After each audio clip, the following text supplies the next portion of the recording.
महात्मा ज्योतिबा फुले यांना भारतरत्न देऊन त्यांना खाली आणू नका असं वक्तव्य राष्ट्रवादीचे नेते छगन भुजबळांनी केलं। महात्मा गांधींना आपण भारतरत्न का देत नाही, कारण ते महात्मा आहेत। तसंच ज्योतिबा फुले हे सुद्धा महात्मा आहेत। महात्मा मोठे की भारतरत्न मोठे असा खोचक सवाल देखील छगन भुजबळ यांनी उपस्थित केला।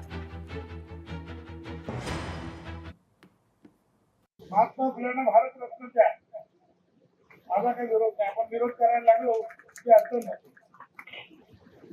पण मी कधी कधी विचार करतो, मी फडणवीस असं विचारलो, पवार साहेबांना विचारलं, मला सांगा की महात्मा गांधींना आपण भारतरत्न का देत नाही? ते पण महात्मा आहेत ना, महात्मा गांधी नाही, कारण ते महात्मा आहेत। महात्मा ज्योतिराव फुले महात्मा आहेत। आता भारतरत्न बघूया, महात्मा मोठा की भारतरत्न मोठा? लोकशाही मराठी ऐका, पहा, जागरूक रहा।